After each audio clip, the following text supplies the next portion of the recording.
Greetings, and welcome back to Drawing Basics, a series of tutorials about the basics of drawing. In this video, with the help of a certain sassy ex-Imperial droid, we're going to expand our knowledge of 2D and 3D shapes by adding shading.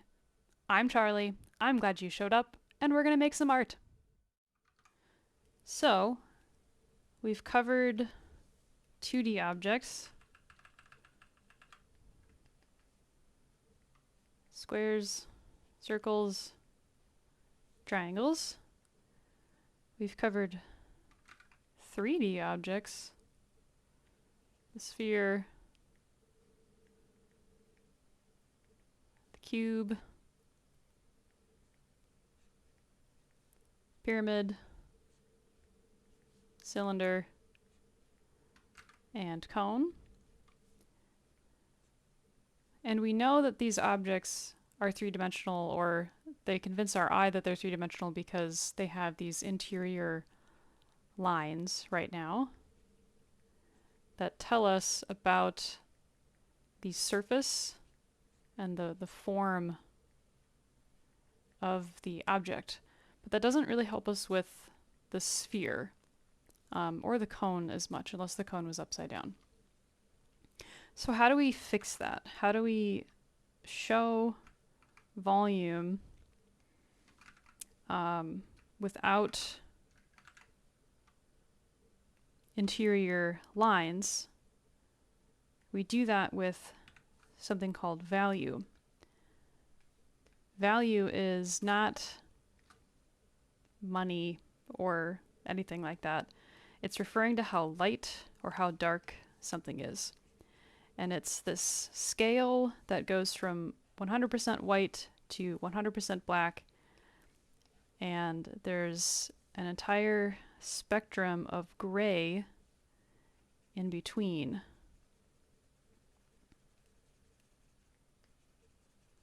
In between there.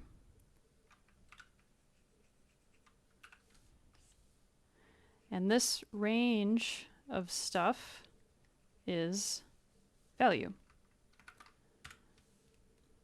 So we use value to show that objects have volume. And we can see that I've got an image of K2SO from Rogue One here. And I intentionally made this image grayscale because we're going to use it later. So if we are now working with things that have parts of them that are lighter and parts of them that are darker, that light has to come from somewhere. Whether that's the sun, a flashlight, a TV screen, or a fire. And when things are being lit, 3D objects are being lit, we have to think about the orientation of that object to the light source. So let's not use that color, let's use this. Let's place our sphere here somewhere. And let's say that the light source is on the left. And we're going to pretend that this is like a lamp. And it's going to be darker on the far side. And it's going to be lighter on the side that is closer to the light source. If we put the light source above the sphere, it'll be lighter on top and darker on the bottom. And that's pretty straightforward. But we are now starting to think about our objects, what we're drawing in a three-dimensional space now. So if we make ourselves a little pretend room here in this box, if the object is over here on this side of the room, and our light source is maybe on this wall here, then this is where it's going to get dark, and that's where it's going to get light on that side. If our light source is maybe down here on the floor or something, then it's going to be darker on this side, lighter on that side. So we have to sort of start thinking about this in a more three-dimensional way. And we're going to kind of practice implementing that, combining a lot of this other stuff that we've learned by working on this image of K2SO. Now, we're not going to draw all of K2SO here, but we are going to start by pointing out some things. So let's return to our little shape studies and get the pen down to a reasonable size here. Okay, so here's K2SO. So K2SO is a droid, so he's a little less less complicated than, say, like a person.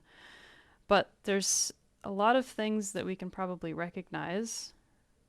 Like, that's a circle, and really that's an inverted cone, because those are going in like that. We can see how that's kind of happening because of the shading and because some of the lines. His head is very much a half dome shape there. If it completed on the other side, it would kind of look like that.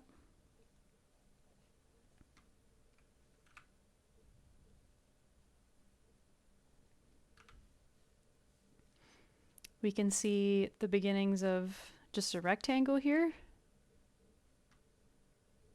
And then if we put half of a circle on top of that, then we get the rest of the shape. Similarly, we've got some partial cones here. And on the other side, and then his shoulder is also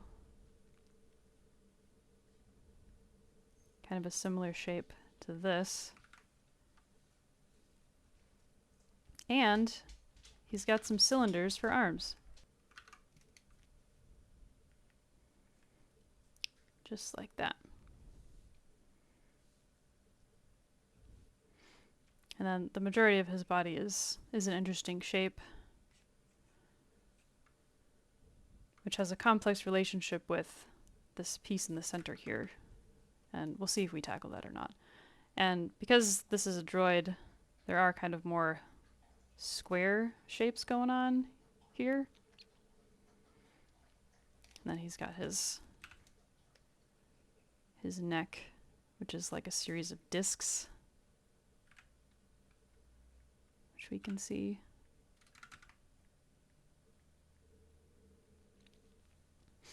And then of course his eyes are round like that. Okay, so that was our little refresher on kind of looking for shapes and looking for those three-dimensional shapes in a drawing.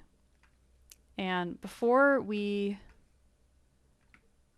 get into working with value right away, I want to take a second to come back to these guys here. Go ahead and hide that so it's not distracting to us. And we're gonna kind of just briefly look at how shading these three-dimensional shapes kind of works, because they all kind of follow a pattern to some extent. So the sphere is round, so it'll be make that even bigger. Try to help myself out there, but maybe we'll use something else. How does this guy look? It's got a round shape like that. There's no hard edges or anything. The cube, if we kind of keep the light source coming from the same direction there, will have much more distinct sides that are darker and lighter. So the one that is on the complete opposite side of the light source will be the darkest, and then any of them that are sort of facing the light will be a little bit lighter. Same thing with the pyramid. This side is facing away from the light source, so that chunk will be darker. And then this other side is pretty much facing it. Cylinder is similar here. This is a flat circle on this side. But then when we get to this guy, we kind of have to combine this smooth gradient of the smooth surface of the circle with how we shade the cylinder too. So instead of coming to a hard edge, it's a little bit of a smoother transition to get to that lighter side. And then the same thing will be happening with the cone. So which side of the cone, what part of the cone is the furthest away from the light. And then as we get closer to the light, it gets lighter. So this is just kind of sort of how each of these objects is shaded. And of course, as you combine these things, they will interact differently with one another. But anything spherical will generally be shaded this way. Anything that's cube-like will generally be shaded this way, so on and so forth. And we've already identified several of these shapes in K2SO here, and we can try to keep this in mind, what we've done over here, in terms of how we can add that value to the shapes that we see here, because they all follow similar principles. Anything spherical like his dome will have a nice smooth transition like that. The cones will tend to have one side that's darker and slowly get lighter. And then the cylinder will follow kind of the same thing. The square stuff will have some edges that are very bright and then some that are far less bright. Okay, so I'm going to hide those things. We're going to come back over here, and one more thing we're going to do is paying attention to where the shadows are and where the highlights are. So a shadow is anything that's darker, and a highlight is anything that's lighter. And we could kind of divide those into things that are very light, things that are kind of medium, and then things that are like really dark. So on K2SO here, we'll use this blue for highlights. See how that goes. On his dome, it's a pretty good highlight right there. You can see that it's kind of crescent shaped, like his dome. There's a big bright spot right there. This whole area right here is pretty bright. There's a highlight over there. This chunk feels pretty bright. It's a bit of a highlight there. Definitely brighter up there. Pretty bright on this upper part of his arm. That part of the end of his arm is very bright. Got some highlights over here. And sometimes it is hard to distinguish between when we're working in grayscale, which we're doing on purpose, it can be difficult to distinguish between the actual color that something is and whether or not it's being highlighted or not. And in order to simplify this so that we don't have to worry about color just yet, because it is a little bit harder to distinguish the value of something when you introduce color, we're just going to try and just stick to the parts that have a higher value that we can tell just based on the given information.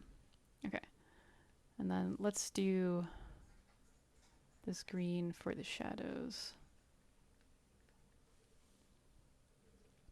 Okay, this part of his arm is almost entirely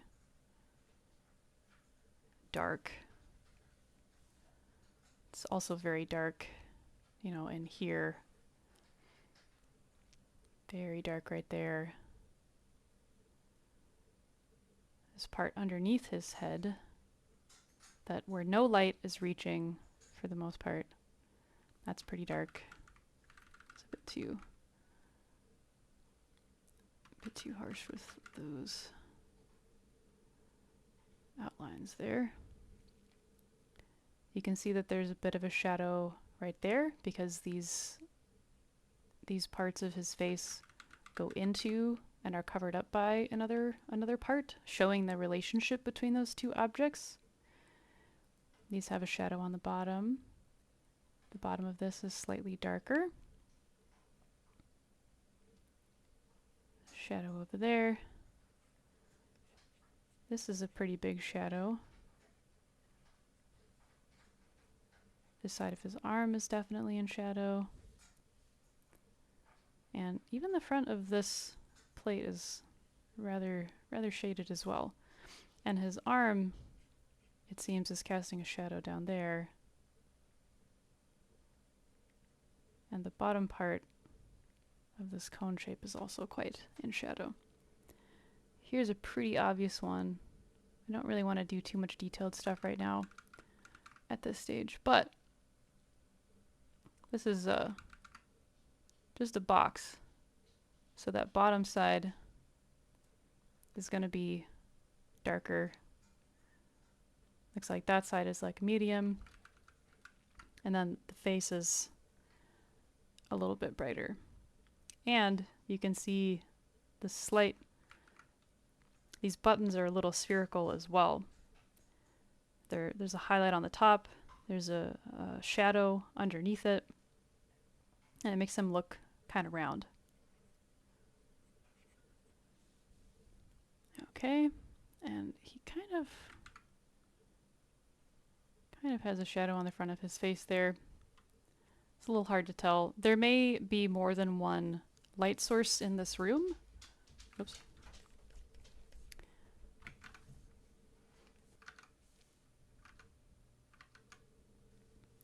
But for the most part, it seems like our light source is coming from pretty up high, kind of coming down. Put that up there more.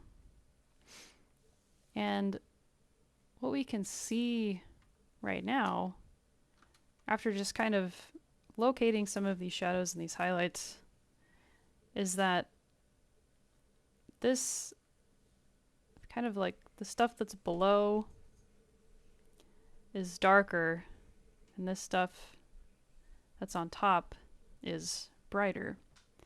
And his face is kind of following this same convention as well. Okay, so why did we just spend time looking for this stuff?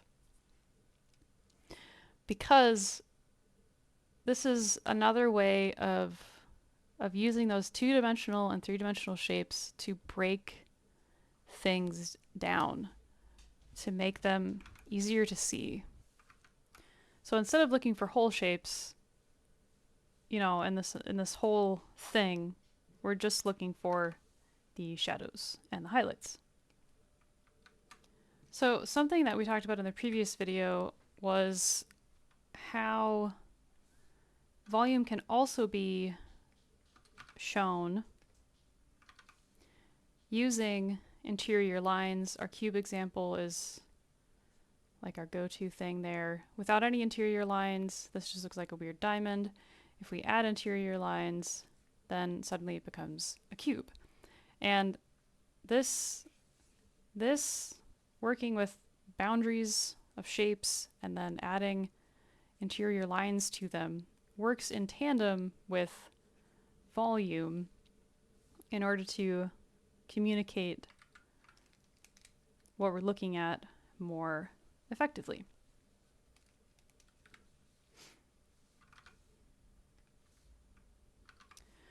So we're probably not going to draw all of K2SO here, but let's try something else where we grab the middle gray. I'm going to quickly fill in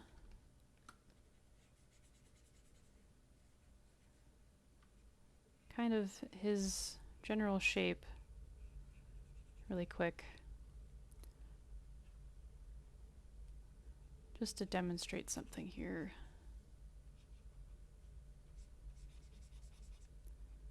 Okay.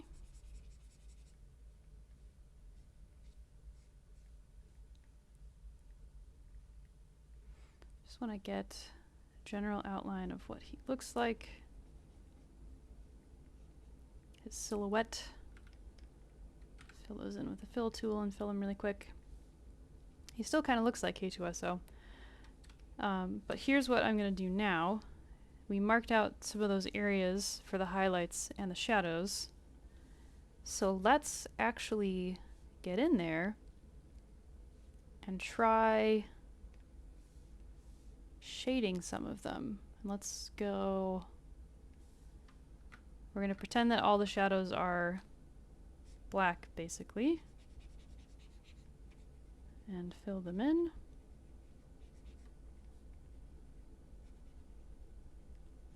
Just as they were,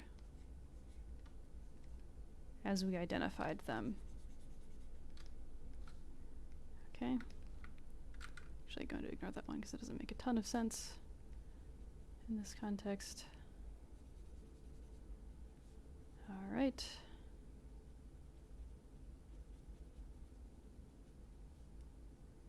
Do a shadow there. It's very dark in there. Little shadow, little shadow.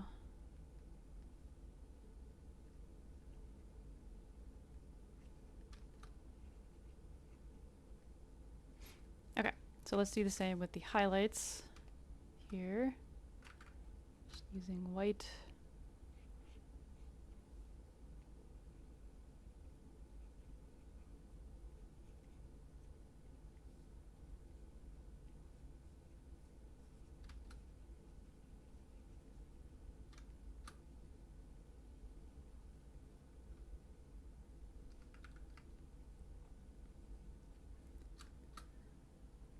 Quickly trying to fill these in a little bit. Okay. Now let's hide that for a second, and I'm going to pull what we just did over here so we can see it. And it still kind of looks like K2SO. It's not perfect. We can help push that a bit now by just sort of looking at more of these shadowy shapes and darkening some of them up. And we've got that shape on there. He's a little darker in front of his neck. It's very dark down there.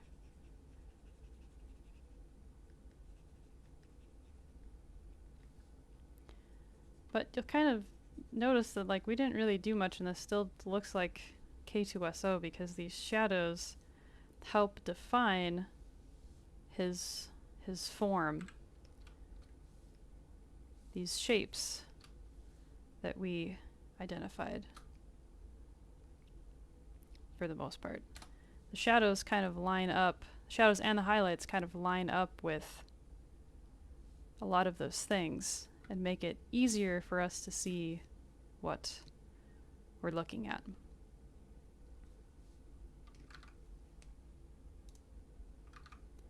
And from there, we'll just be trying to create a gradient between those things so that they smoothly meet, or where they don't smoothly meet, we know that that is a hard edge, such as right here. Do it on the top there. Or the difference between here and here. Those also help define those shapes and can also be a replacement for interior lines depending on the style that you want to do.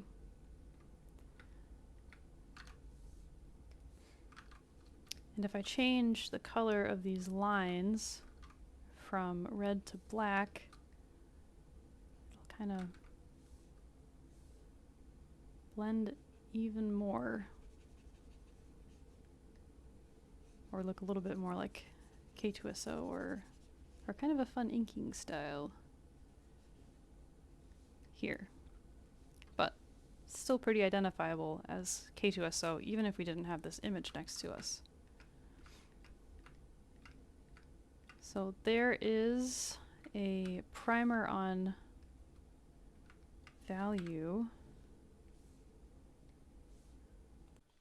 And we did it!